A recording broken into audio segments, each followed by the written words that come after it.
Jadi, anime ini dimulai dengan karakter yang menunjukkan kekuatannya di tengah suasana berdarah, dikelilingi oleh orang-orang yang berteriak dan banyak tubuh tergeletak di mana-mana. Terus, ada yang memasang mahkota di kepala orang kuat ini, dan dia bilang, "Aku sudah jadi raja." Tidak lama kemudian, muncul tokoh lain yang berusaha membunuhnya, tapi si raja ini dengan mudah mengalahkannya. Setelah itu, si raja melihat ke sebuah topeng dan bilang, "Aku ingat waktu aku jadi raja." Lalu dia pingsan dan membayangkan dirinya tenggelam di lautan. Dia dengar suara yang bilang, "Di kehidupan barumu carilah cahaya." Selanjutnya, si raja tiba-tiba jadi anak kecil, dan ayah ibunya melihatnya dengan cinta dan bahagia, bilang namanya Arthur, dan bahwa dia adalah raja dunia. Ayahnya bilang ke dia, "Aku mau kamu panggil aku ayah." Arthur yang bingung berpikir, siapa mereka ini? Dia sadar kalau dia sudah meninggal dan pindah ke dunia baru. Arthur berpikir, "Aku terlahir sebagai anak yang tidak punya kekuatan. Kayaknya mereka berdua tidak kenal aku, tapi mereka benar-benar yakin kalau aku anak mereka." Dia merasa kesal dengan situasinya. Ayahnya bermain dengannya dan bilang ke ibunya kalau dia sangat menyayanginya. Arthur menjalani kehidupannya seperti anak biasa, yang sebenarnya tidak bikin dia senang. Tapi ibunya merawatnya dengan baik. Dia merasa terjebak karena tidak punya kekuatan, cuma jadi anak kecil tanpa kekuatan. Dia berharap ini semua cuma mimpi, dan dia bisa bangun.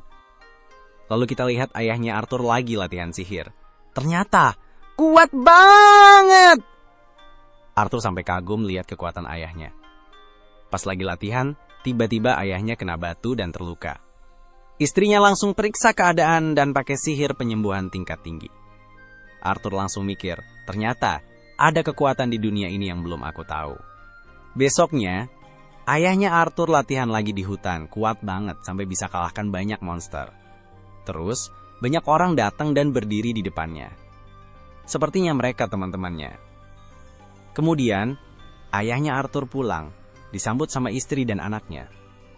Arthur memperhatikan semua ini dengan seksama, melihat sekelilingnya. Ketika ayahnya mencoba memeluk dia dan ibunya, dia berhenti karena ada darah di tangannya. Di sini, Arthur sadar kalau di dunia ini orang boleh bawa senjata yang kelihatannya berbahaya. Jadi, dia pengen cepat-cepat punya kekuatan. Ibu Arthur menenangkan suaminya, yang bilang semuanya baik-baik saja, dan dia udah kerja dengan baik. Walaupun Arthur masih kesal dengan situasinya, dia bilang ke dirinya sendiri, "Meskipun aku ini anak kecil yang tidak punya kekuatan, momen-momen bareng keluarga ini tidak buruk kok." Dia ingat beberapa hal dari kehidupannya, yang dulu, waktu ada penyusup menyelinap masuk istana, dan dia ngalahin mereka dalam sekejap. Dia pikir dia belum terbiasa tidur dengan nyaman. Dulu dia selalu dalam pelarian. Hari-hari berlalu cepat, dan Arthur mulai merangkak seperti anak-anak pada umumnya. Orang tuanya mendukung dan mengawasinya dengan hati-hati agar dia tidak terluka. Arthur kemudian pergi ke cermin, melihat dirinya dan berkata, "Setelah berhari-hari ini, aku masih belum terbiasa dengan situasi ini atau nama yang selalu dipanggil orang tuaku." Ibunya menaruh dia di tempat tidur untuk tidur, tapi dia belum tidur. Setelah ibunya pergi, dia melompat dari tempat tidur dan berkata, "Akhirnya, aku bisa mengendalikan anggota tubuhku dan bergerak sedikit lebih bebas." Arthur dengan hati-hati menuju ke perpustakaan, berharap tidak menarik perhatian ibunya. Dia berhasil sampai di perpustakaan dan menarik sebuah buku. Dia mulai membaca. Dia berpikir, pengetahuan itu seperti pedang bermata dua.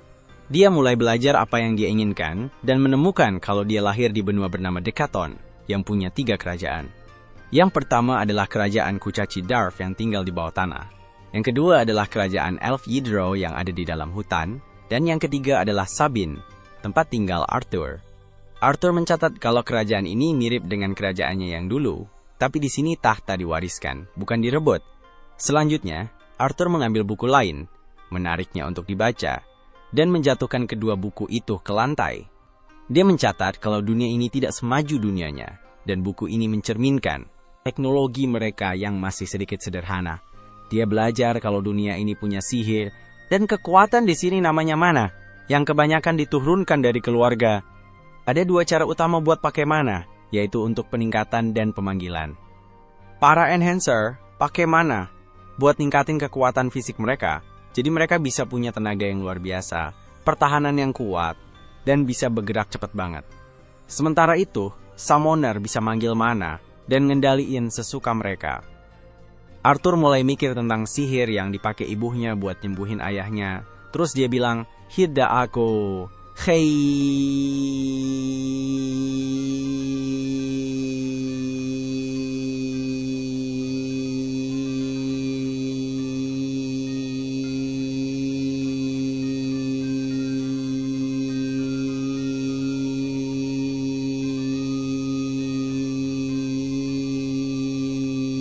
Yang penting adalah kunci buat ngendaliin mana ada di esensi, mana itu sendiri. Jadi, kebanyakan penyihir tuh mulai pakai kekuatan mereka sejak masa puber sampai remaja akhir dengan cara ngumpulin esensi di tubuh mereka jadi satu titik, yang namanya esensi mana. Kalau bisa menguasai cara ngontrol esensi mana ini, seseorang bisa jadi penyihir. Lalu, Arthur punya pengalaman ngontrol kekuatan yang mirip dari kehidupan masa lalu. Dulu, dia bisa ngontrol kunci yang mewakili kesadaran kekuatan batin seseorang dan ngaturnya sebelum dilepasin. Terus dia mulai mikir, apakah pengetahuan yang dia punya dari kehidupan masa lalu bisa jadi senjata di kehidupan dan dunia ini? Arthur mulai fokus dan mencoba mengontrol esensi mana, dan ternyata dia memang bisa melakukannya.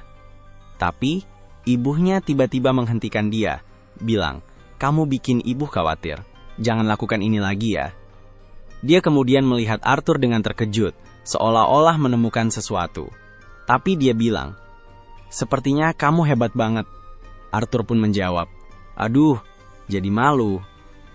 Setelah itu ibunya mengganti popoknya, dan Arthur berpikir, tubuh ini masih seperti penjara. Aku harus lebih kuat dan bisa mengontrol diri lebih baik. 2 tahun kemudian, ibu Arthur sedang menulis di buku hariannya dan mulai memuji anaknya, bilang kalau dia adalah yang paling ganteng dan paling pintar. Tapi ada satu masalah. Sejak lahir, dia belum pernah senyum sekalipun.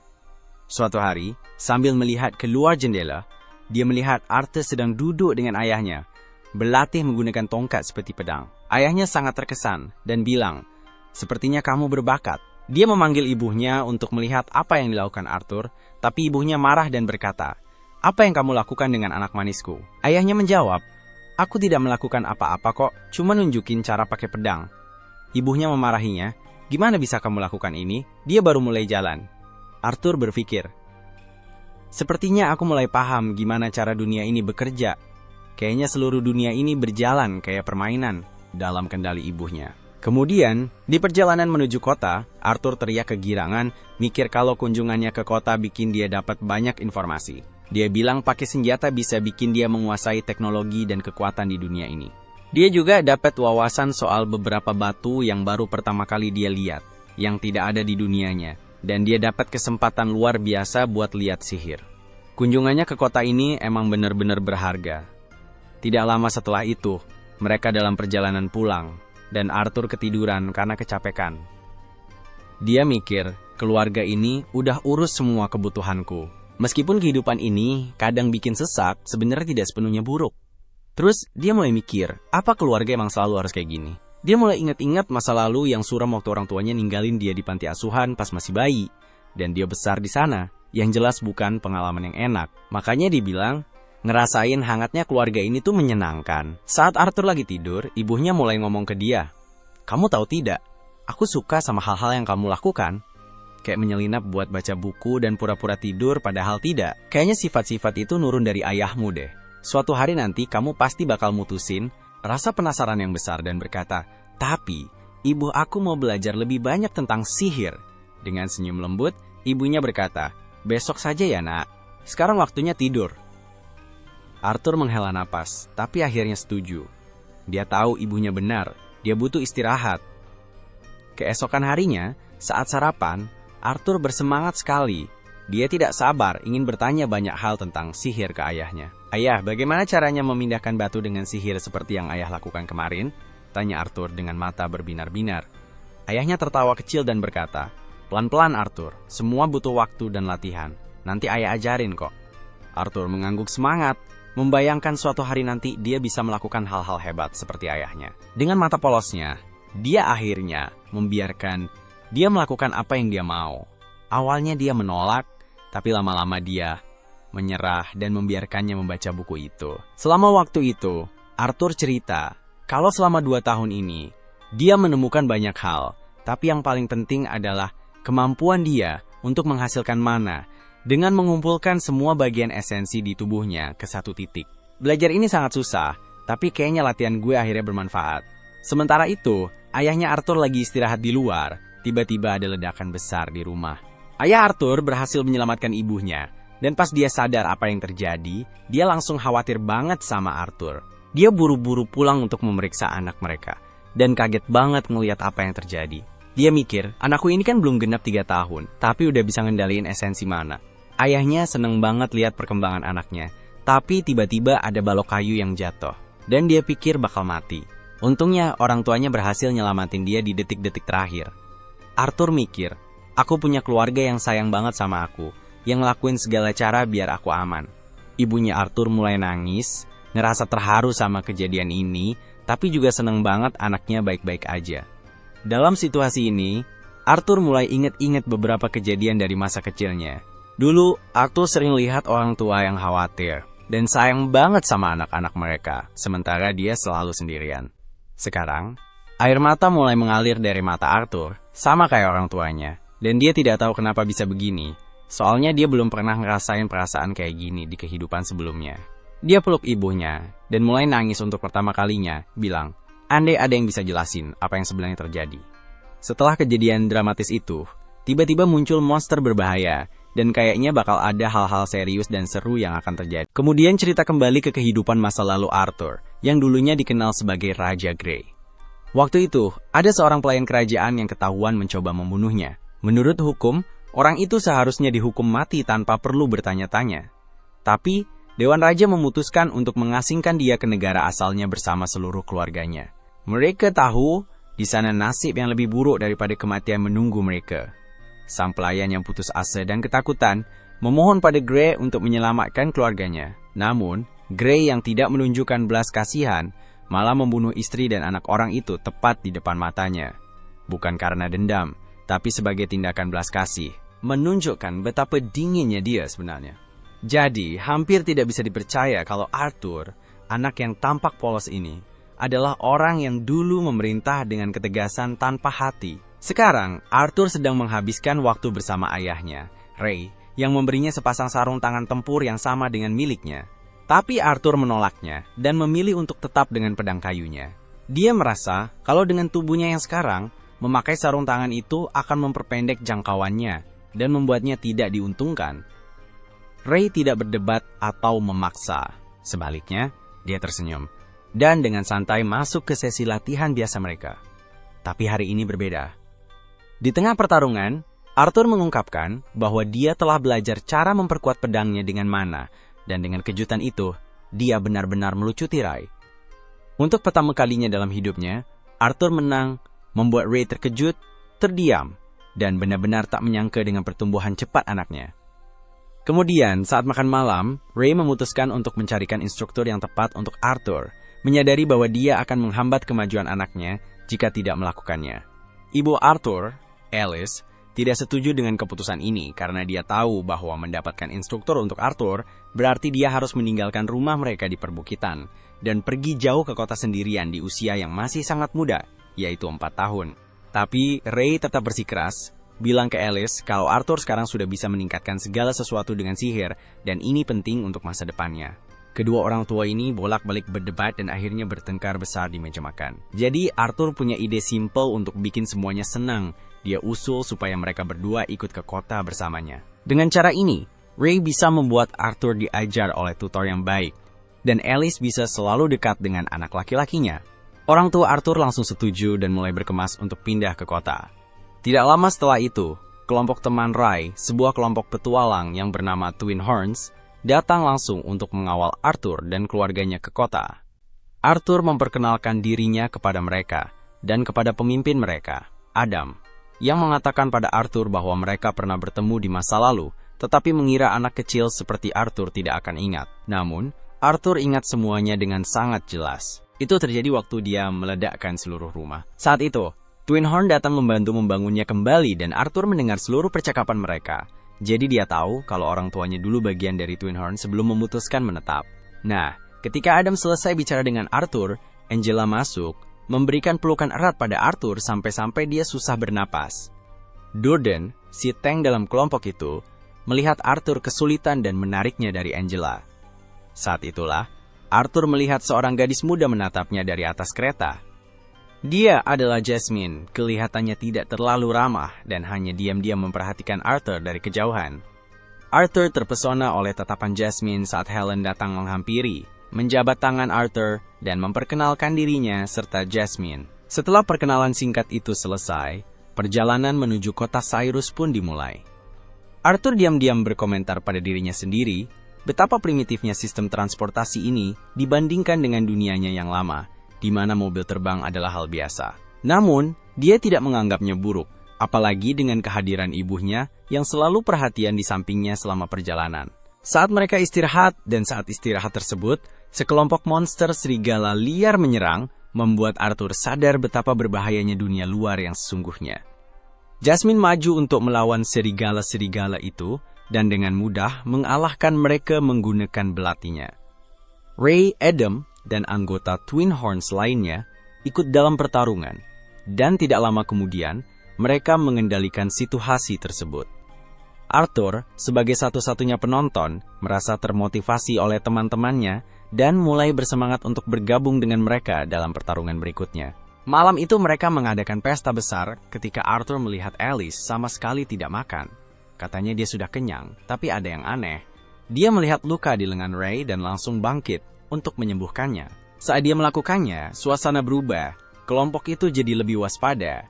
Diam-diam berjaga-jaga memastikan tidak ada orang luar yang melihat. Arthur menyadari mereka hanya berhati-hati karena sihir penyembuhan itu langka dan sangat dicari di dunia ini. Ternyata, alasan utama Ray dan Alice tinggal sendirian di perbukitan terpencil adalah untuk menyembunyikan kemampuan penyembuhan Alice dari mata-mata yang ingin tahu. Setelah pesta, Adam meminjam Arthur dari orang tuanya, ingin berlatih tanding dengan anak itu untuk melihat apakah dia benar-benar sehebat yang dikatakan Ray. Yang lainnya juga penasaran banget sama kemampuan luar biasa anak jenius ini, jadi mereka semua berkumpul bikin kerumunan. Arthur, yang baru 4 tahun, bertanya-tanya apakah tidak ada satu pun dari mereka yang sedikit khawatir tentang dia. Meski begitu, ini adalah pertandingan tanding pertama Arthur melawan seseorang selain ayahnya, dan tidak kayak Ray yang cuma pakai tongkat kayu. Adam bawa tombak sungguhan meskipun udah dilapisi perban. Begitu duel dimulai, Adam langsung cekatan memperkuat tombaknya dengan mana. Arthur juga melakukan hal yang sama, tapi dia membawanya ke tingkat yang lebih tinggi dengan menyalurkan mana ke kakinya untuk meningkatkan kecepatannya secara drastis. Dalam sekejap, dia melesat ke depan, menyerang lebih dulu sebelum Adam bisa bereaksi. Setelah itu, dia dengan gesit menyelinap di antara kaki Adam dan menciptakan jarak, membuat semua orang tercengang dengan kecepatannya yang luar biasa dan presisinya. Pertarungan makin seru, mereka saling berhadapan, tapi perbedaan kekuatan jadi jelas. Arthur, tanpa kekuatan anak-anak, benar-benar terpental oleh serangan Adam. Benturan itu membuatnya terlempar, dan dia langsung menyadari betapa ringannya tubuhnya saat ini untuk bertarung langsung. Sebelum dia jatuh terlalu keras ke tanah, Angela menggunakan sihir anginnya untuk menurunkannya dengan lembut, mengurangi dampak jatuhnya. Durden dengan cepat melangkah masuk, menegur Adam, karena terlalu berlebihan melawan anak kecil, mengingatkannya bahwa dia seharusnya menahan diri. Adam mengangkat tangan sebagai tanda membela diri, mengakui bahwa dia terbawa suasana. Itu karena teknik Arthur benar-benar membuatnya terkejut. Di dalam hatinya, dia bertanya-tanya, seperti apa SIH latihan berat yang diberikan Ray ke anak ini sampai bisa jadi sehebat itu di usia 4 tahun. Saat menoleh ke samping, dia melihat Jasmine menatapnya dengan aneh. Jasmine ingin tahu bagaimana caranya dia bisa melakukannya, dan memohon agar diajari juga. Melihat wajah Jasmine yang penuh tekad, dia menyadari kalau Jasmine tidak akan berhenti sampai dia mendapatkan apa yang diinginkan. Keesokan paginya, mereka semua melanjutkan perjalanan dan segera berhenti di tempat yang tenang agar Arthur bisa melanjutkan latihannya. Adam ajarkan dia cara pakai tombak, sementara ayahnya ajarkan melatih otot, meskipun pria lemah itu tetap aja lemah. Abis itu, Helen ajarkan dia memanah, dan dia jadi jago dalam waktu singkat. Setelah semua latihan beres, dia lanjut ajarkan Jasmine seperti yang dia minta, dan ternyata Jasmine cepet banget belajarnya. Malam itu, pas dia lagi baca buku, Jasmine terus-terusan Angie liatin dia kayak terpesona sama ketampanan yang sebenarnya tidak ada. Tidak lama, dia jadi kayak penguntit. Besoknya, kebetulan ulang tahun Arthur, dan Jasmine kasih dia hadiah berupa belati. Mengejutkan para wanita lainnya, dia bahkan mulai menjelaskan cara menggunakan belati kepadanya. Setelah cukup dengan permainan anak-anak mereka, dan sebagai pria lajang yang sedang merasa kesepian, Adam mengumumkan bahwa mereka akan berangkat sekarang. Ketika ibunya, Alice, memanggilnya, dia mengetahui bahwa ibunya tidak enak badan. Saat dia bertanya apa masalahnya, ibunya memastikan bahwa dia baik-baik saja, walaupun Adam sebenarnya tidak percaya. Saat mereka melanjutkan perjalanan, tiba-tiba mereka diserang oleh perampok. Ketika itu terjadi, mereka semua melompat turun dari kereta dan bersiap untuk bertahan. Para bandit menembakkan panah ke arah mereka, tapi Angela melindungi mereka dengan penghalang sihirnya. Ketika melihat keluar, Arthur menyadari kalau mereka hampir dikepung dari segala arah. Di sisi lain, pemimpin bandit yang kepalanya berbentuk kotak memerintahkan anak buahnya untuk tidak menyakiti wanita dan anak-anak karena dia berencana menjual mereka dengan harga tinggi. Tepat saat itu, para bandit menyerang dengan agresif, dan Alice, yang jelas-jelas ketakutan, mencoba membuat Arthur tetap tenang sebelum para bandit bisa mendekati mereka. Durden kemudian menghantam mereka hingga terpental. Saat Ray dengan cepat memukul mereka, salah satu bandit hampir menyerang Ray ketika Helen menembakkan panah ke jantungnya. Sementara itu, Adam menebas para bandit dengan tombaknya, dan Jasmine menyerang mereka dengan belatinya. Melihat semua ini, membuat Arthur menyadari bahwa anggota kelompok Twin Horns masing-masing sangat terampil. Namun, karena jumlah bandit jauh lebih banyak, mereka tidak punya kesempatan. Setelah bertarung cukup lama, mereka semua jadi kelelahan, sedangkan para bandit terus berdatangan. Tidak lama kemudian, para bandit mendorong Ray ke dalam kereta, dan dia terbaring pingsan. Ini memberi kesempatan bagi pemimpin bandit yang jelek untuk mendekati Alice dan Arthur. Melihat Ray dalam kondisi seperti itu, keduanya keluar dari kereta, tapi saat itu juga, Ray sadar kembali dan meminta mereka untuk mundur. Meski dalam keadaan jelas babak belur, dia tetap bertekad untuk jadi pahlawan. Dia meminta Arthur untuk membawa ibunya pergi. Mendengar ini, Arthur yang agak bingung ngotot ingin tetap tinggal dan bertarung bersama mereka, tapi ayahnya mengungkapkan bahwa ibunya sedang hamil. Hal ini menjawab semua kecurigaan Arthur tentang kenapa ibunya terlihat seperti sedang sakit. Sementara itu, Ray meminta agar dia pergi segera dan menyatakan kepercayaannya bahwa Arthur akan melindungi ibunya dan adiknya yang belum lahir. Dengan tergesa-gesa, Arthur menarik Alice dan mulai berlari menjauh bersamanya. Pemimpin bandit yang bermulut besar itu dengan marah memerintahkan anak buahnya untuk menghentikan mereka. Tapi Ray datang menyerang ketika Arthur dan Alice akan tertangkap. Adam dan Jasmine melemparkan pisau ke arah para bandit untuk membuka jalan bagi mereka. Tak lama kemudian, semua anggota kelompok bergabung untuk membantu Arthur dan Alice melarikan diri sementara mereka menghadapi para bandit. Sambil berlari, Arthur ingat bahwa dulu dia adalah orang yang sering mengambil jiwa orang lain, dan sekarang dia malah takut jiwanya sendiri akan diambil. Hanya memikirkan hal itu saja sudah bikin dia marah, tapi kaki kecilnya cuma bisa lari demi menyelamatkan diri. Setelah lari beberapa saat, Arthur merasakan ada serangan dari arah gunung, dan melihat ke atas, ada pria mencurigakan yang siap menyerang mereka dengan sihirnya. Dia langsung mendorong ibunya menjauh, dan akhirnya terkena sihir itu, membuatnya kehilangan keseimbangan dan jatuh dari gunung. Dalam posisi terjatuhnya, dia bertekad untuk tidak sampai ke dunia bawah sendirian. Dia menggunakan belati yang diberikan Jasmine padanya, yang ada tali terikat padanya, dan melemparkannya ke arah musuh. Belati itu mengait kaki musuh, dan menariknya jatuh dari gunung. Sementara itu, Durden dan Angela mencoba menggunakan sihir mereka untuk menyelamatkan Arthur, tapi dia terlalu jauh untuk bisa dijangkau sebelum menyentuh tanah.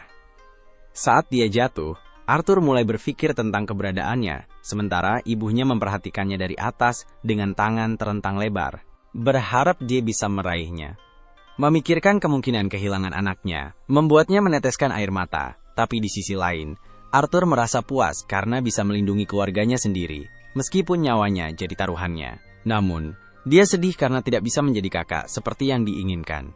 Anehnya, Arthur selamat dari jatuhnya, dan terbangun mendapati dirinya berada di hadapan monster yang sangat besar dan tampak garang. Dia tidak tahu kenapa tiba-tiba ada di sini. Dia coba serang monster itu diam-diam biar bisa selamat, tapi monsternya malah sentil dia dari udara dan suruh dia tenang.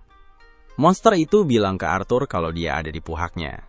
Tapi, terakhir kali Arthur sadar hanya jatuh dari tebing.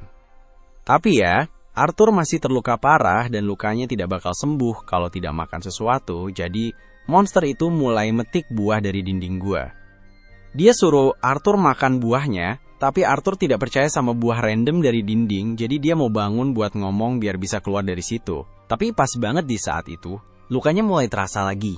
Jadi waktu dia coba bangun, dia dengar ada suara krek dan langsung nangis kejer. Si monster bilang ke dia supaya berhenti nangis, soalnya dia udah beruntung banget masih hidup setelah jatuh dari ketinggian itu. Arthur punya banyak banget pertanyaan yang pengen dia tanya. Tapi si monster bilang kalau dia tidak bakal jawab pertanyaan Arthur kecuali dia makan buah-buahan itu. Awalnya Arthur ragu, tapi setelah coba buah yang pertama, dia sadar kalau rasanya enak juga. Setelah kenyang, Arthur nanya ke monster itu, apakah dia tahu sesuatu tentang kondisi orang tuanya sekarang. Si monster cerita kalau dia tidak bisa keluar dari gua ini, jadi tidak bisa periksa keluarga Arthur buat dia. Tapi dia punya kemampuan buat lihat jauh banget, jadi dia munculin layar dan nunjukin ke Arthur kalau orang tuanya berhasil kalahin sisa bandit-bandit itu. Artinya mereka masih hidup dan sehat. Dan Arthur seneng banget dengar kabar bagus itu. Dia bilang makasih ke monster, karena udah kasih tahu kalau orang tuanya baik-baik aja. Dan karena Arthur bakal lama di sini, dia mutusin buat berteman sama monster itu. Nama si monster Sylvia, dan ternyata dia monster baik banget. Selama beberapa hari berikutnya, Arthur tinggal di sini, makan, dan istirahat biar lukanya bisa sembuh. Sementara itu, Sylvia terus jagain dia. Begitu badannya udah pulih, Arthur pengen banget pulang secepatnya. Tapi kata Sylvia, Arthur tidak bakal bisa selamat kalau pulang sendirian. Sekarang dia ada di pinggiran hutan elf, dan bagian hutan ini penuh sama binatang sihir dan bandit jahat. Arthur tidak bakal sanggup deh hadapin semua itu. Tapi bukan berarti dia bakal terjebak di sini selamanya kok. Sylvia punya kemampuan buat buka semacam portal ke dimensi lain, jadi dia bisa kirim Arthur balik ke rumah, atau setidaknya ke tempat yang lebih aman daripada hutan ini. Tapi bakal butuh waktu lama buat dia bikin celah itu, jadi Arthur harus nunggu sampai saatnya tiba. Karena tidak ada hal lain yang bisa dia lakuin, Arthur ambil ranting dan mulai main-main kayak latihan pedang. Beberapa hari berlalu, dan meskipun Arthur mulai suka ditemani Sylvia, dia belum tahu banyak tentang Sylvia. Yang dia tahu cuma Sylvia kelihatan kayak monster seram, dia kayaknya lagi sembunyi dari sesuatu, dan dia orang yang baik banget. Setelah Arthur selesai latihan pedang hari itu, dia pergi ke sebuah batu, dan duduk buat mulai latihan mana, NYA. Sylvia kagum banget sama Arthur yang masih kecil tapi udah punya inti mana, padahal dia yakin Arthur belum pernah belajar tentang ini. Terus Sylvia ulur tangannya, dan banyak banget mana ngumpul di tangannya. Arthur takjub banget karena Sylvia bisa kumpulin mana sambil gunakan spellnya. Dan kalau Arthur bisa belajar hal kayak gitu, pasti dia bakal jadi super kuat. Tapi sebelum Sylvia nawarin buat ajarin, dia nanya dulu ke Arthur apa yang mau dia lakuin dengan kekuatan yang bakal dia dapetin dari teknik ini. Arthur belum pernah mikirin sebelumnya, tapi sekarang setelah dia pikir-pikir, dia jadi semangat banget. Dia ingat gimana keluarganya, dan teman-temannya hampir aja habis gara-gara ada perampok. Jadi dia bilang ke Sylvia kalau dia bakal pakai kekuatannya buat hancurin siapa aja yang berani sakitin keluarganya. Tapi, Sylvia tidak suka jawaban itu, jadi dia ketuk jidat Arthur dan bikin dia mundur. Sylvia bilang, dia tidak bakal ajarin tekniknya ke orang yang mikir kayak gitu, tapi Arthur bingung kenapa Sylvia marah, karena menurut dia wajar aja kalau mau balas dendam ke musuh. Sylvia pengen kasih pelajaran, jadi dia angkat jarinya ke kepala Arthur dan bilang kalau dia bisa aja belah kepala Arthur dengan mudah, atau cuma sentuh dia dengan lembut. Dia nanya ke Arthur, mana yang dia pilih? Dan pastinya Arthur tidak mau mati, jadi dia bilang dia lebih milih sentuhan lembut.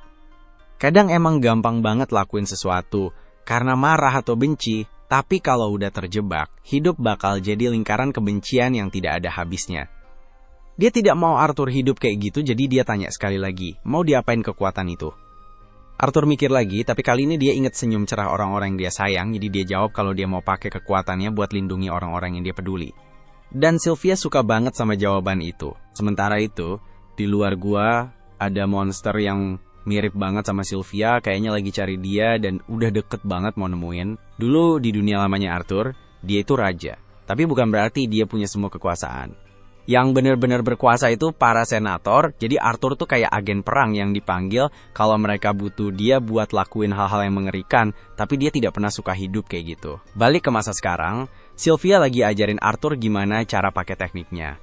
Dan setelah nunjukin gimana caranya, dia minta Arthur buat coba sendiri. Arthur mulai kumpulin mana dari udara sekitar, dan begitu dia paham cara kerjanya, dia bisa pakai mana itu buat memperkuat dirinya. Dia langsung merasa lebih kuat, jadi dia buru-buru ke Sylvia buat ucapin terima kasih karena udah ajarin dia. Tapi tiba-tiba, Sylvia merasa ada seseorang yang mendekat, jadi dia dorong Arthur ke tumpukan batu dan suruh dia diam-diam aja. Arthur bingung banget ada apa, jadi dia intip dari balik batu dan lihat monster lain yang mirip banget sama Sylvia.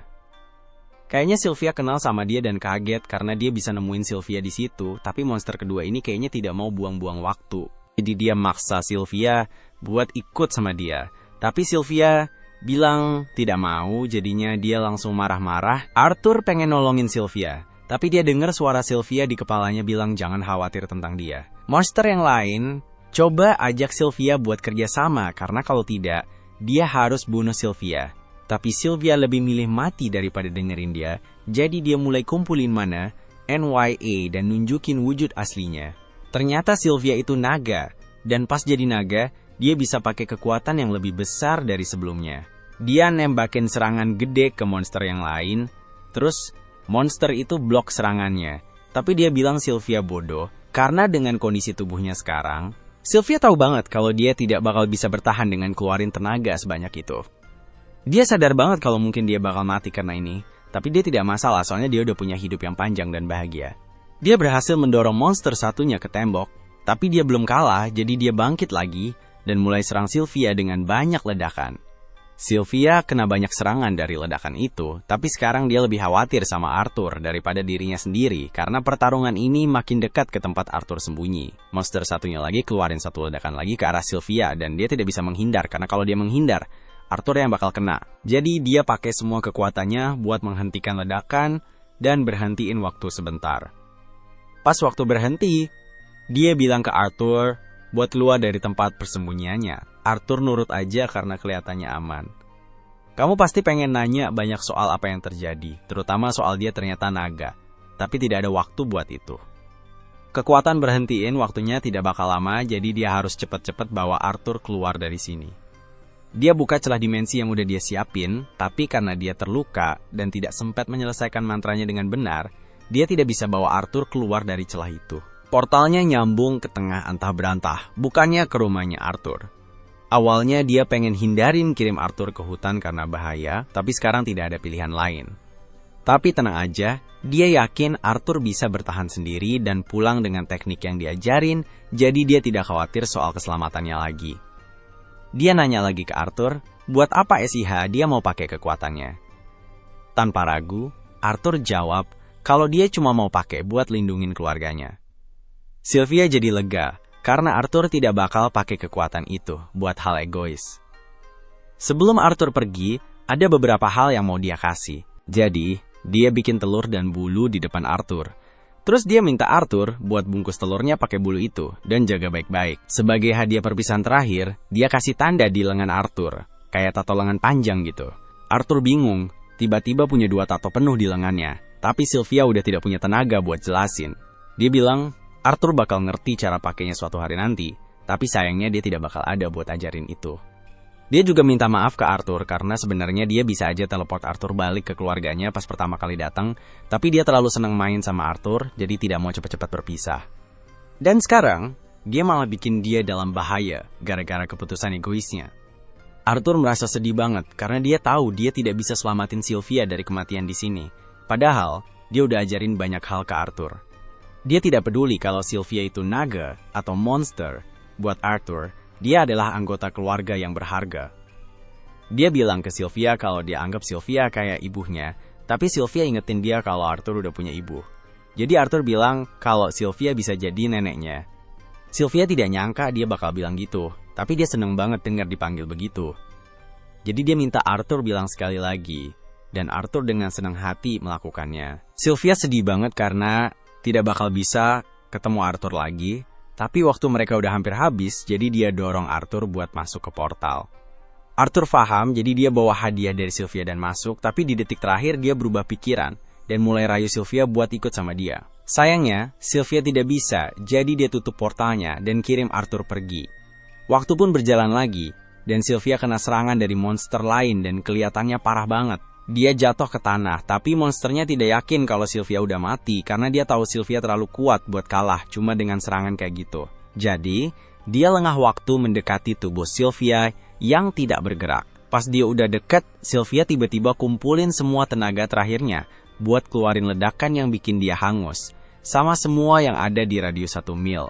Waktu Arthur lagi ditransfer ke tempat lain, dia dengar pesan terakhir dari Sylvia. Sylvia nanya apa Arthur inget yang dia bilang soal cara yang benar buat pakai kekuatan. Arthur inget, tapi dia masih sedih banget sama yang terjadi. Sylvia bilang kalau dunia ini emang tempat yang sedih, jadi kadang-kadang hal kayak gini bakal kejadian. Tapi makanya Arthur harus ubah dunia ini jadi lebih baik. Arthur protes dan bilang ke Sylvia kalau dia tidak mungkin bisa lakuin hal kayak gitu, tapi Sylvia tidak nyangka. Arthur harus langsung ubah dunia seketika. Dia bisa lakuin pelan-pelan kan? Lagian, ini bukan pertama kalinya Arthur ambil alih dunia. Sylvia tahu soal kehidupan Arthur sebelumnya sebagai raja. Dan meskipun dia tidak setuju sama cara Arthur memerintah dulu, dia yakin selama Arthur tidak kebawa benci, dia bakal jadi raja hebat yang bikin dunia jadi lebih baik. Beberapa saat kemudian, Arthur bangun dari tanah, dan dia janji bakal penuhi permintaan Sylvia. Tapi sebelum itu, dia harus cari jalan keluar dari hutan. Dengan meningkatkan kecepatan geraknya pakai mana, Arthur melesat melewati hutan, sambil hati-hati supaya telur Sylvia tidak rusak. Ketika melompat-lompat dari satu pohon ke pohon lain seperti ninja, dia tiba-tiba mendengar suara sekelompok manusia. Dia mendekati mereka, berharap kelompok itu bisa membawanya ke kota tempat keluarganya berada. Tapi pas dia mendarat di pohon di atas mereka, dia sadar kalau mereka ternyata 4 bandit yang menculik seorang gadis elf untuk dijual jadi budak. Arthur sudah pernah ketemu kelompok serupa beberapa hari yang lalu, yang mencoba menangkap dia dan ibunya untuk dijual jadi budak. Berpikir kalau orang-orang ini juga terlibat, dia mau balas dendam. Sementara itu, para pedagang budak memasukkan gadis elf ke dalam kereta mereka, dan siap-siap pergi dari hutan. Melihat semua itu, Arthur jadi marah banget. Tapi ingat nasihat Sylvia, dia menenangkan diri dan mulai mengikuti kereta itu sampai malam. Pas para bandit mendirikan kemah buat bermalam, Arthur memilih buat tetap aman dengan terus mengikuti mereka. Arthur lagi mikir buat menyelinap ke kota manusia sambil tetap sembunyi. Tapi kalau dia lakuin itu, dia harus lupain buat nolongin cewek elf itu. Akhirnya, dia nunggu sampai tengah malam sebelum mulai bergerak. Para bandit ini pakai serigala bertanduk buat narik kereta mereka, dan Arthur punya ide buat pakai serigala-serigala ini buat alihkan para bandit. Dia lempar batu ke arah serigala-serigala itu, bikin mereka melolong kencang. Salah satu bandit coba nenangin serigala-serigala itu, takut kalau lolongan mereka bisa narik makhluk berbahaya ke kemah, dan dia mulai nendang salah satu serigala. Arthur memanfaatkan kesempatan ini buat mendekati bandit dari belakang. Dia menguatkan tangan kanannya dengan mana biar jadi tajam dan langsung membuat bandit itu pingsan. Terus, dia ambil pisau bandit itu dan dengan cepat menyingkirkan pedagang budak yang kedua. Bandit ketiga mulai merasa ada yang aneh, tapi sebelum bisa bereaksi, Arthur sudah menebas kakinya. Bandit ketiga buru-buru kasih tahu pemimpin mereka soal penyihir kecil ini, tapi si pemimpin malah santai aja dan cuma lihat ini sebagai peluang uang lebih banyak di masa depan. Dia yakin banget bisa nangkap Arthur, HIDUP. Si pemimpin bandit bahkan sampai menurunkan pedangnya, biar barang dagangan terbarunya ini tidak rusak, dan memperkuat tangannya dengan mana sebelum menyerang Arthur dengan tangan kosong. Arthur menghindari pukulan pertama, dan mencoba lempar senjata penjahat itu, menggunakan trik benang yang pernah dia pakai di pertarungan sebelumnya. Tapi pemimpin penjahat ini, yang jauh lebih berpengalaman dalam bertarung, bisa membaca trik Arthur dan menendangnya menjauh. Dia lalu mengangkat Arthur dari kakinya seperti tidak ada beban, sambil bilang kalau ini adalah akhir. Tapi buat Arthur, ini baru awal. Arthur membakar kaki pemimpin penjahat itu dengan mantra api yang tiba-tiba membuat dia marah banget. Sampai sekarang dia mau Arthur mati, bilang bakal jual mayat anak nakal itu ke kolektor aneh. Saat pemimpin bandit sibuk bicara panjang lebar, Arthur pakai teknik benangnya buat lempar pisau, langsung kena tepat di dahi si pemimpin, bikin dia langsung tewas. Bandit ketiga masih HIDUP dan mohon-mohon ke Arthur buat kasih ampun, janji bakal menebus dosa-dosanya, tapi Arthur tahu banget kalau semua rayuan itu cuma bohong. Lagian, dia tidak bisa ninggalin saksi dari kejahatannya, jadi dia habisi juga bandit itu. Terus dia masuk ke dalam kereta, buka penutup mata dari cewek elf yang ketakutan itu, dan bilang kalau sekarang dia aman buat pulang ke rumah.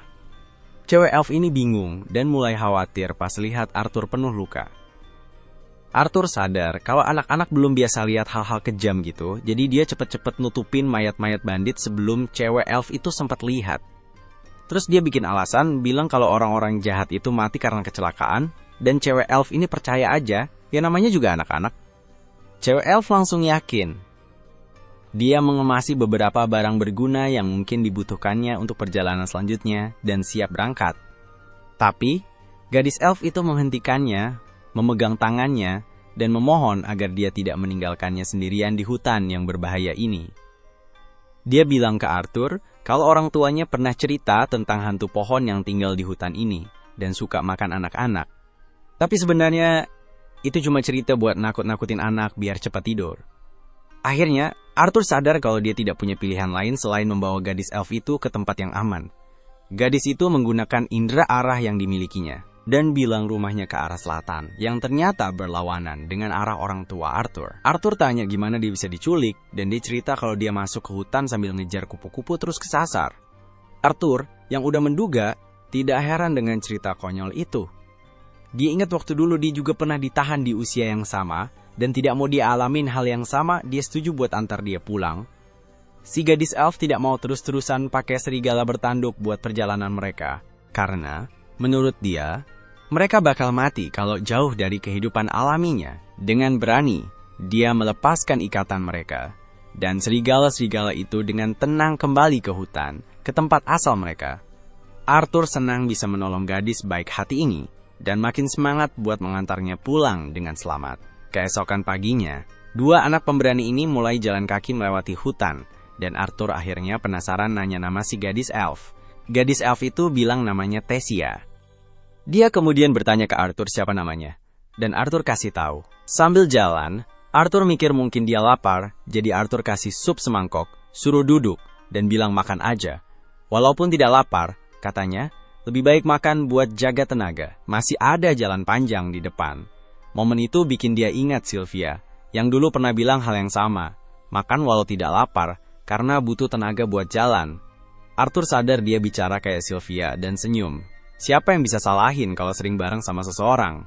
Kamu mulai meniru kebiasaan mereka.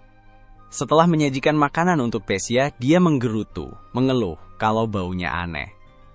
Serius? Ada orang yang menyelamatkan kamu dan memberi makanan malah mengeluh? Tipikal anak kecil banget. Dia bilang bakal menambah daun biar lebih enak, tapi tetap aja Tessia tidak suka. Dia sadar kalau dia tidak pernah benar-benar punya masa kecil. Buat dia, makanan itu cuma soal kenyang, bukan soal rasa. Melihat Tessia, dia jadi ngerti gimana rasanya jadi anak kecil.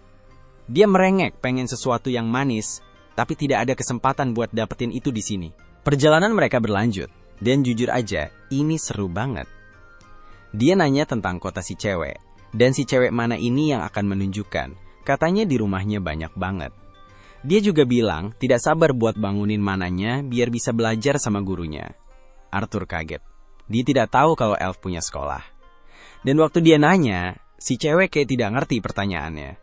Mereka jalan sampai malam, dan Arthur bikin tenda buat dia tidur. Dia dengar suara serigala bertanduk yang dia lepas sebelumnya, dan khawatir mereka bakal menyerang. Dia menyesal tidak bunuh mereka waktu ada kesempatan. Tessia masuk tenda dan bilang ke Arthur buat tidur juga. Tapi karena dia kakak yang super protektif, dia tetap kukuh mau jaga di luar. Tessia protes, katanya kakek bilang jangan tidur sekamar sama lawan jenis. Tapi kali ini dia mau bikin pengecualian. Dia janji bakal simpan rahasia ini. Tapi Arthur masih tetap nolak.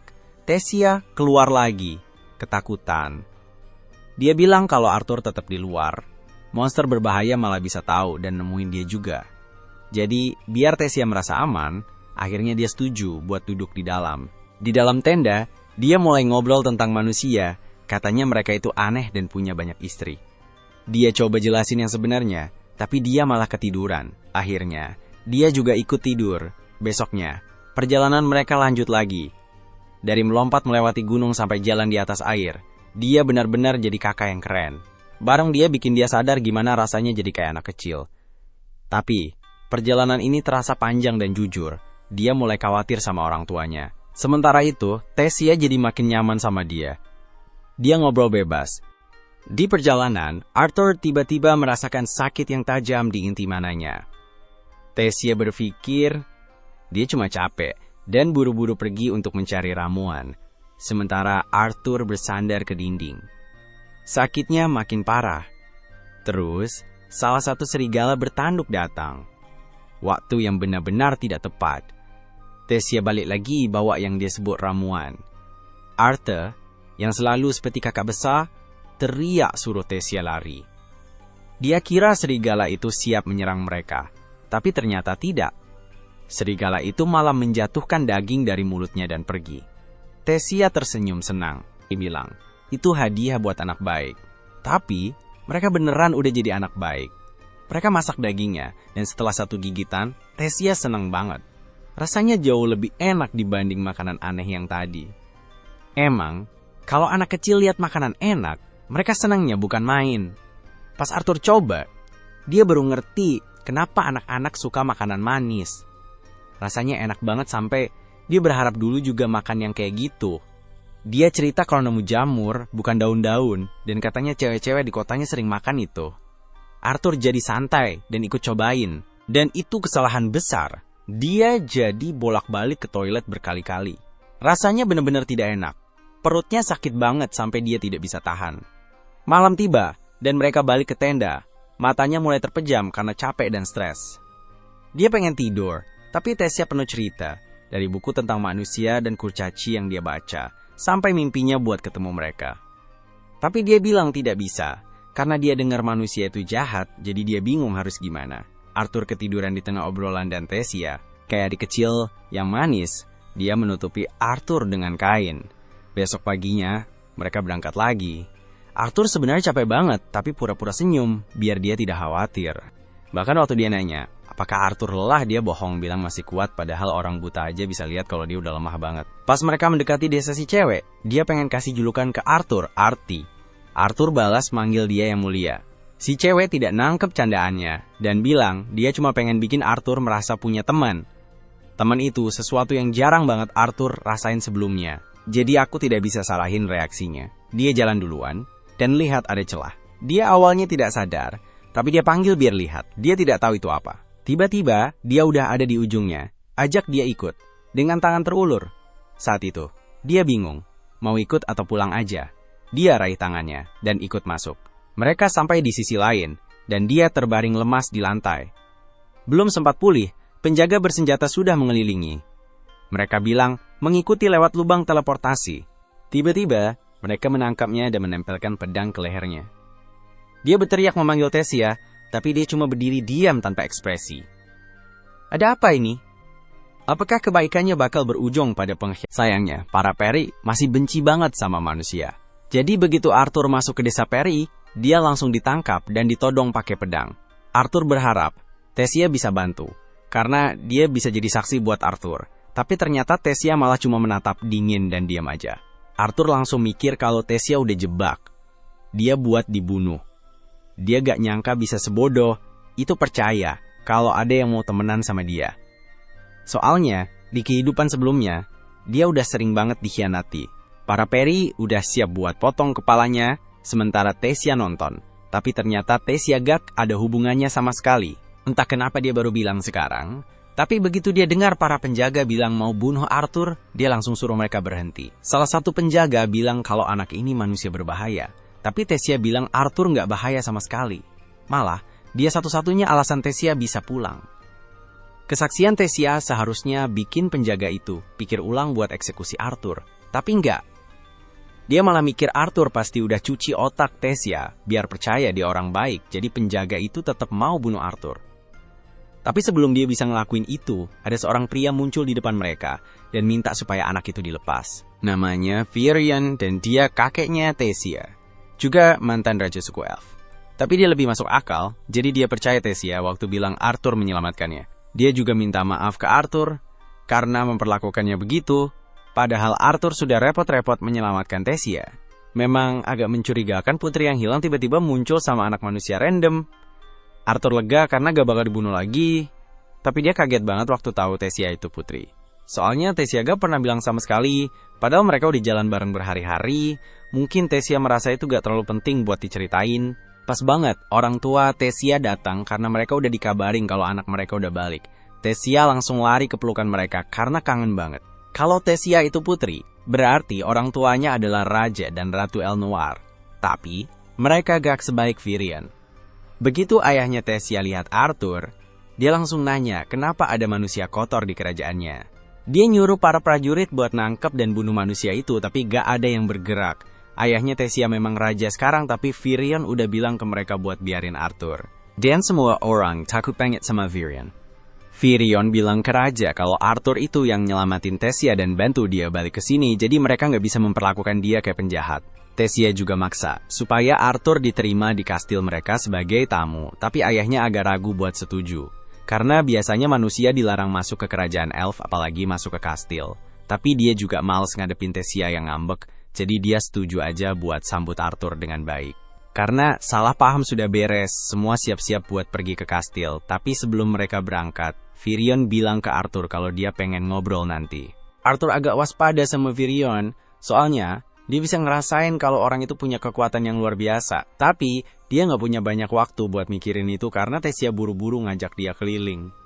Ini pertama kalinya Arthur lihat kerajaan elf, jadi dia kagum banget lihat betapa bedanya sama kerajaan manusia. Tapi, prasangka terhadap manusia masih kuat, soalnya semua elf kelihatan berhenti dari aktivitas mereka, cuma buat lihat Arthur pas dia jalan ke kastil bareng Tessia.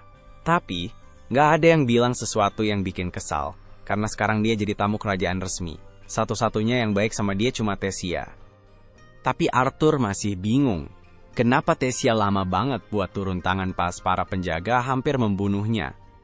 Pas lagi mikir gitu, tiba-tiba rasa sakit di dada Arthur balik lagi, dan setiap harinya makin parah. Tapi dia masih belum tahu kenapa. Setelah sampai di kastil, Tessia disambut semua pelayannya, dan dia bilang ke mereka buat perlakukan Arthur dengan baik dan hormat, walaupun dia manusia. Setelah itu, Tessia ngajak Arthur main bareng. Tapi sebelum itu, Arthur bilang dia perlu ngobrol dulu sama orang tuanya Tessia, karena mereka mungkin pengen tahu detail tentang apa yang terjadi sama Tessia dan gimana mereka bisa balik. Mereka semua masuk ke ruang rapat termasuk Tessia, karena dia nggak mau ketinggalan. Dan karena mereka mau ngobrol, Tessia usul buat nyiapin camilan. Ini jadi kayak pesta teh. Tapi mereka masih punya hal yang harus dibahas, jadi ayah Tessia memutuskan untuk memperkenalkan dirinya secara resmi. Namanya Alduin, dan seperti yang Arthur tahu, dia adalah Raja El Noir. Istrinya bernama Merial, dan ayahnya Virion. Arthur memperkenalkan dirinya sebagai orang biasa dari kerajaan Sapin, dan dia sadar banget, kalau manusia seperti dia, biasanya nggak bakal diizinkan menginjakkan kaki di El Noir. Apalagi ketemu dengan keluarga kerajaan, jadi dia benar-benar menghargai sambutan mereka. Alduin kaget karena Arthur bisa bersikap dewasa padahal masih anak-anak, tapi yang lebih penting, dia ingin tahu persis apa yang terjadi sama Tessia dan gimana dia bisa hilang. Arthur cerita semuanya tentang gimana dia terpisah dari keluarganya saat ada serangan dari bandit dan akhirnya terdampar di hutan elf, meskipun dia nggak cerita soal ketemu Sylvia di gua. Lalu dia sampai di bagian dimana dia ketemu Tessia dan jelasin kalau dia nemuin Tessia pas lagi diculik pedagang budak.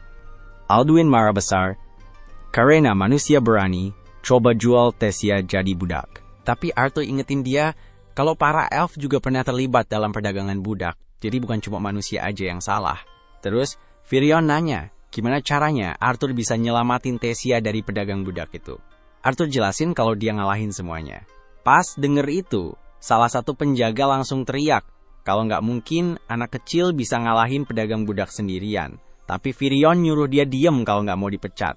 Arthur kelihatan jujur, jadi Alduin bilang dia percaya. Sekarang semua udah paham apa yang terjadi, Arthur punya permintaan yang ingin disampaikan.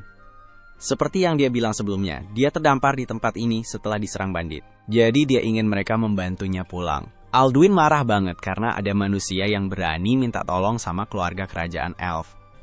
Tapi Arthur kan udah bela-belain nganterin Tessia pulang, jadi ya harusnya mereka juga ngebantu balik. Lagi pula, kalau Alduin gak mau bantuin Arthur, dia bakal kena marahnya Tessia. dan dia gak mau itu terjadi.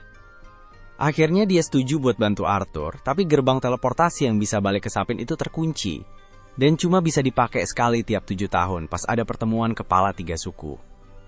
Pertemuan terakhir itu 2 tahun lalu, jadi Arthur harus nunggu 5 tahun lagi, sampai portalnya bisa dibuka lagi. Arthur nggak mau nunggu lama, dan Alduin juga nggak suka ide biarin manusia tinggal di Elnoir selama 5 tahun. Jadi, dia bilang bakal atur pasukan buat nganterin Arthur balik ke Sapin. Dia pengen Arthur cepet-cepet pergi, tapi udah malam banget. Jadi, dia bilang Arthur bisa istirahat di sini malam ini, dan besok pagi baru pergi. Arthur makasih ke Alduin karena udah setuju buat ngirim dia pulang, tapi dadanya makin sakit aja, dan Virion kayaknya sadar ada yang gak beres sama dia. Nggak lama kemudian, kamar udah disiapin buat Arthur di kastil, dan sekarang dia lagi mandi. Rasa sakitnya makin hari makin parah, jadi Arthur mulai khawatir kalau dia bakal meninggal.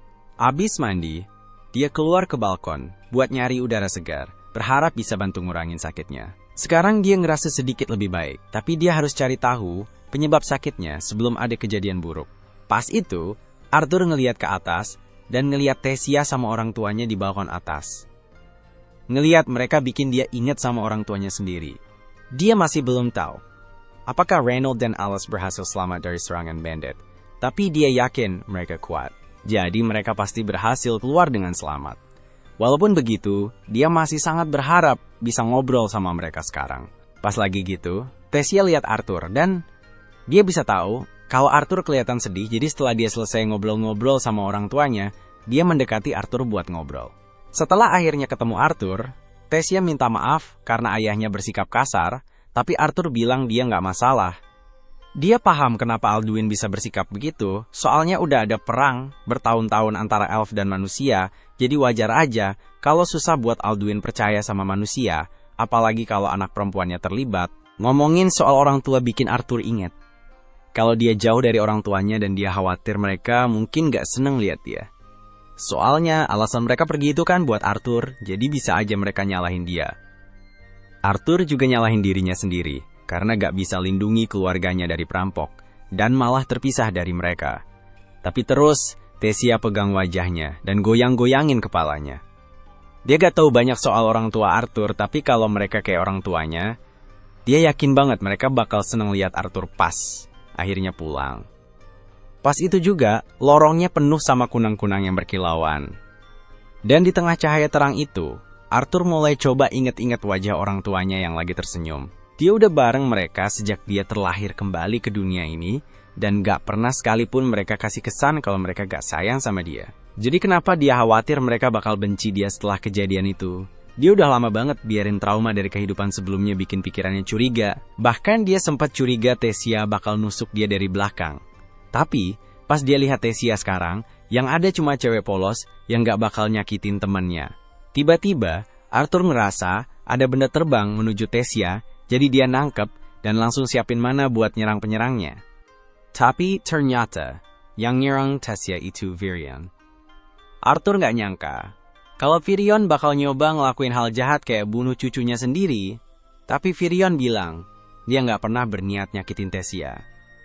Dan benda yang dia lempar cuma beberapa kunang-kunang, jadi Tessia gak bakal ngerasain apa-apa.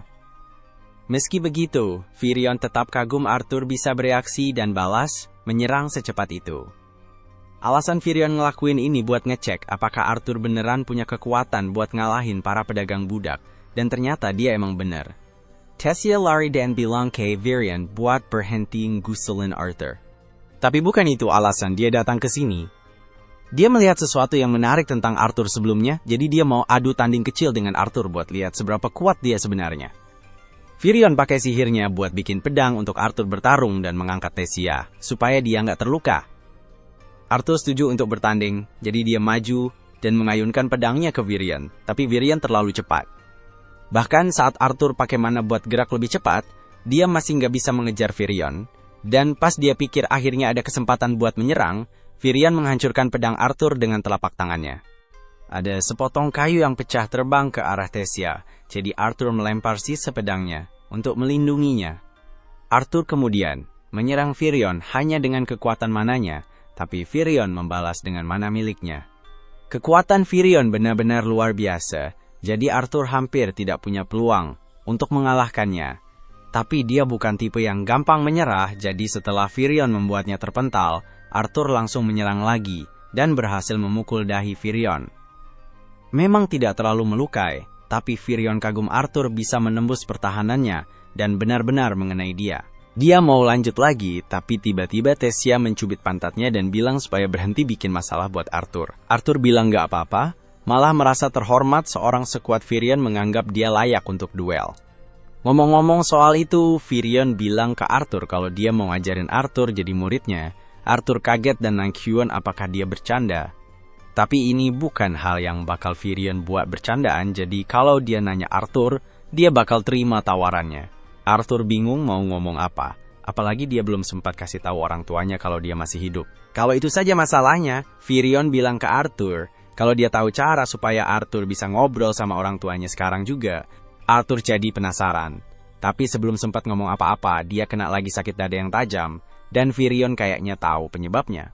Dia bilang ke Arthur kalau dia mewarisi kehendak binatang, dan kalau Arthur tidak setuju jadi muridnya, kehendak binatang itu bakal Setelah dengerin berita buruk banget, Arthur berusaha tidur, tapi susah banget buat merem. Kepikiran jauh dari keluarganya, ditambah lagi bisa-bisa dia bakal meninggal, bikin dia mimpi buruk parah, di mana dia dihantui sama setan tidur. Tiba-tiba dia dengar ada yang manggil namanya, jadi dia buka matanya dan nemuin Tessia duduk di atasnya. Ternyata Tessia udah coba bangunin Arthur dari tadi, tapi dia malah ngomong-ngomong soal monster, jadi Tessia mulai kesel.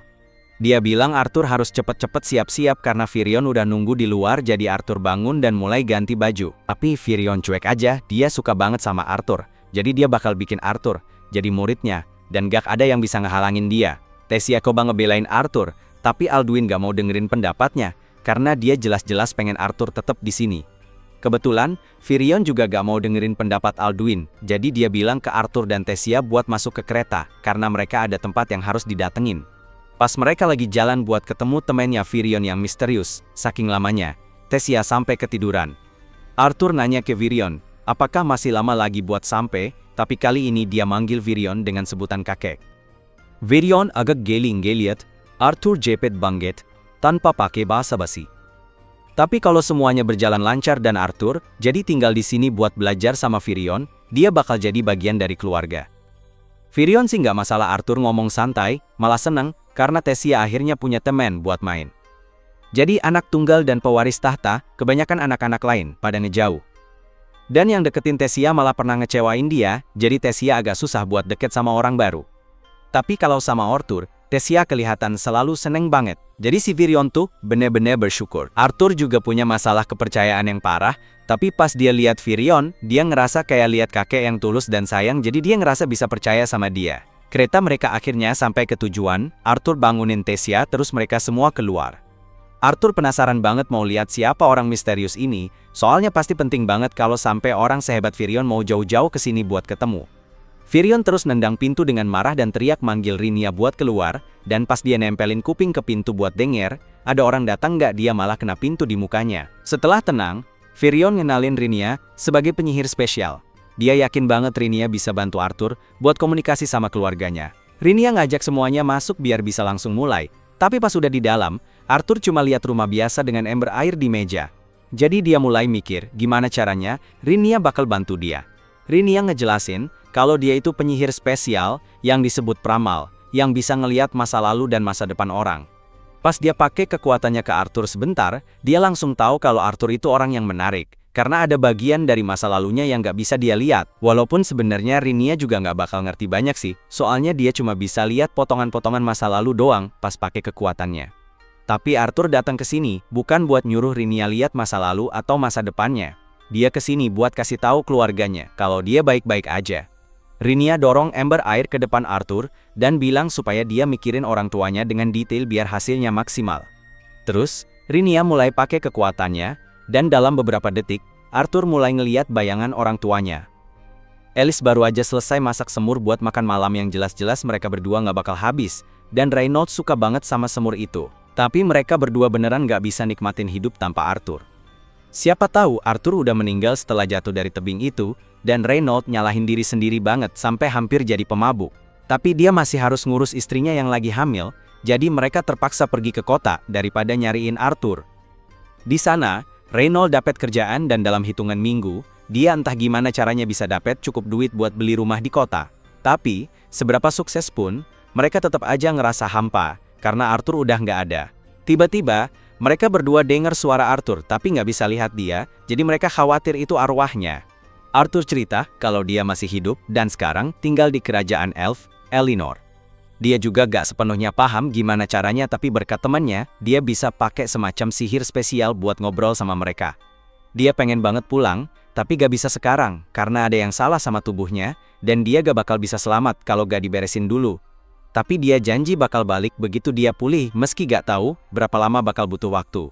Dia juga gak mau mereka nyalahin diri sendiri atas kejadian ini, karena itu keputusan dia sendiri, dan kalau harus ngelakuin lagi demi keselamatan keluarganya, dia gak bakal ragu. Reynold dan Alice seneng banget denger Arthur masih hidup, tapi harus pisah lagi bikin Arthur nangis. Tapi dia senang bisa ngobrol lagi sama mereka, dan dia mutusin buat gak bikin mereka khawatir lagi. Buat itu dia harus jadi lebih kuat, jadi dia minta Firion buat jadi gurunya. Sekarang, mereka cuma perlu bikin Alduin setuju biar Arthur bisa tinggal di kastil. Alduin masih gak setuju karena benci banget sama manusia, tapi Tessia ngingetin dia kalau Arthur udah nyelamatin dia, jadi kalau dia usir Arthur, dia bakal kelihatan, gak tahu terima kasih banget. Alduin masih aja ngeyel kalau kehadiran Arthur bisa bikin masalah gede di kerajaan elf, tapi Firion udah mikirin semua itu. Dia bilang ke Alduin buat ngumumin, kalau Arthur adalah murid barunya, dan dengan kekuatan Firion, gak ada yang bakal berani protes atau komplain soal Arthur ada di sini. Dengan begitu, Arthur secara resmi dapat izin buat tinggal di istana kerajaan. Setelah pertemuan selesai, Alduin datengin Arthur buat minta maaf atas sikap kasarnya tadi. Dia emang gak terlalu suka sama manusia secara umum, tapi Arthur kayaknya anak baik. Apalagi, Arthur udah nyelamatin Tessia. Sebagai ayah, udah jadi tugasnya buat membalas budi. Jadi dia bilang ke Arthur, kalau sekarang dia bisa anggap dirinya bagian dari keluarga. Arthur kaget Alduin dan Meriel tiba-tiba berubah pikiran. Tapi ya masuk akal sih, Firion dan Tessia kan sering banget ngebelain dia, jadi wajar deh kalau Alduin akhirnya berubah pikiran. Arthur makasih ke Alduin dan bilang dia merasa terhormat bisa diterima di istana kerajaan. Tapi Tessia langsung nyaut dan bilang itu belum cukup. Kalau mereka beneran mau nerima Arthur, dia pengen Arthur boleh main di luar bareng dia dan ngeliat Alduin udah terima Arthur. Nggak ada yang keberatan Arthur dan Tessia main bareng. Karena udah dapet izin, Tessia langsung girang banget dan narik Arthur ke kota buat nunjukin tempat-tempat seru, dan dia lagi-lagi takjub sama budaya elf. Tessia kenal banget bagian kota ini, jadi dia bilang ke Arthur kalau ada toko yang jual banyak cemilan di ujung jalan, tapi tempatnya rame banget, jadi kalau nggak cepetan, cemilannya bakal habis. Dia narik tangan Arthur biar jalannya makin cepat, dan Arthur seneng-seneng aja ngikutin dia, tapi tiba-tiba dia nabrak anak kecil di jalan.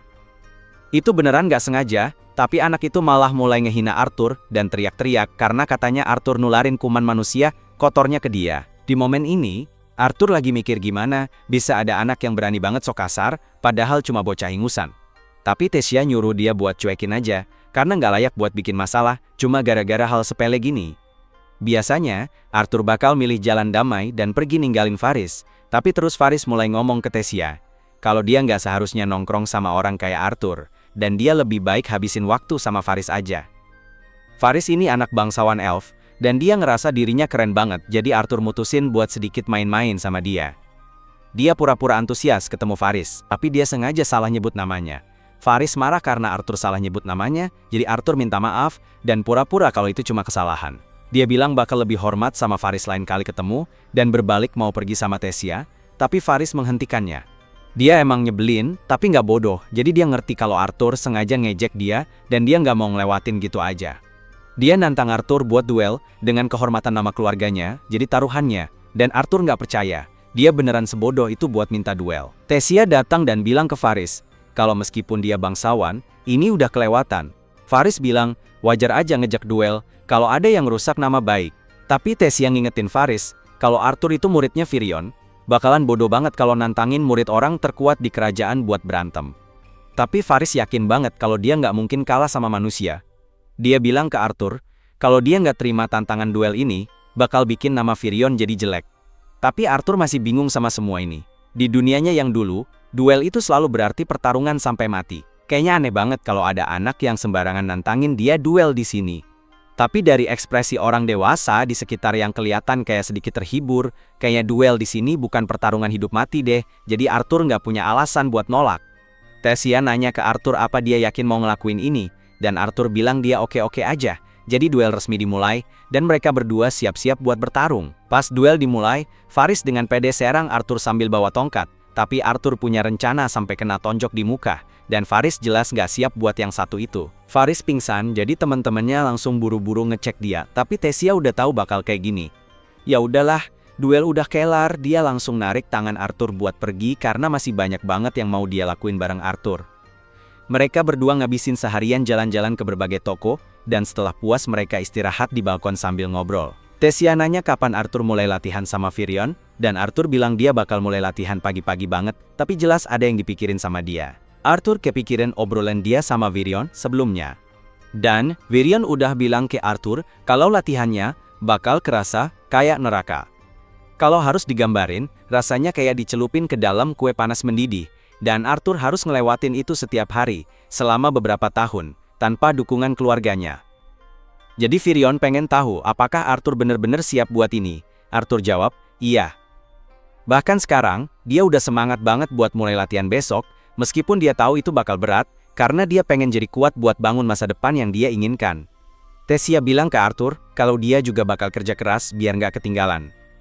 Tapi sekarang, dia masih pengen nikmatin waktu main mereka, jadi dia ngajak Arthur buat cari makanan